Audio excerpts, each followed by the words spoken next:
మనిషి చనిపోయిన తర్వాత శవం నోరు ఎందుకు తెరుచుకుంటుందో తెలుసా? తెలియకపోతే ఇప్పుడు చెప్తాను, క్లారిటీగా తెలుసుకోండి. అలాగే ఎవరన్నా కొత్తగా మన ఛానల్ని చూస్తుంటే కనుక ప్లీజ్ ఈ వీడియోని లైక్ చేసి, ఇలాంటి ఇన్ఫర్మేటివ్ వీడియోస్ ఇంకా తెలుసుకోవాలి అంటే కనుక ప్లీజ్ మన ఛానల్ అయితే సబ్స్క్రైబ్ చేసుకోండి.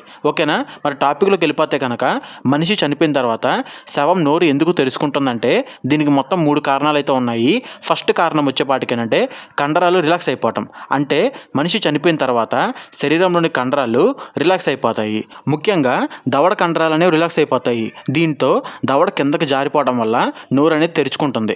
ఇక రెండో కారణం ఏంటంటే గ్రావిటీ వల్ల కూడాను శవం నోరు తెరుచుకునే ఛాన్స్ అనేది ఎక్కువగా ఉంటుంది. ఎందుకంటే శవం అనేది వెలకిలా పడుకున్నప్పుడు దవడ కిందకి జారి నోరు అనేది తెరుచుకుంటుంది. ఇక మూడో కారణం వచ్చేపాటికి ఏంటంటే బ్రెయిన్ పనితీరు అనేది ఆగిపోవటం. ఎప్పుడైతే మనిషి చనిపోయాడో తనతో పాటే బ్రెయిన్ కూడా పనిచేయడం ఆగిపోతుంది. దీనివల్ల ఏంటంటే మజిల్ కంట్రోల్ అనేది లాస్ అయిపోతుంది అనమాట. ఎప్పుడైతే మజిల్ అనేది కంట్రోల్ లాస్ అయిపోద్దో ఆటోమేటిక్గా నోరు అనేది తెరుచుకుంటుంది. ఇది కూడాను నోరు తెరుచుకోవడానికైతే మూడో కారణం అనమాట. మరి తెలిసింది కదా మనిషి చనిపోయినప్పుడు శవం నోరు ఎందుకు తెరుచుకుంటుందో. మరి మీకు కనుక ఈ వీడియో నచ్చినట్టయితే ప్లీజ్ ఈ వీడియోని లైక్ చేసి, ఇలాంటి ఇన్ఫర్మేటివ్ వీడియోస్ ఇంకా తెలుసుకోవాలి అంటే కనుక ప్లీజ్ మన ఛానల్ అయితే సబ్స్క్రైబ్ చేసుకోండి. Thanks for watching my video.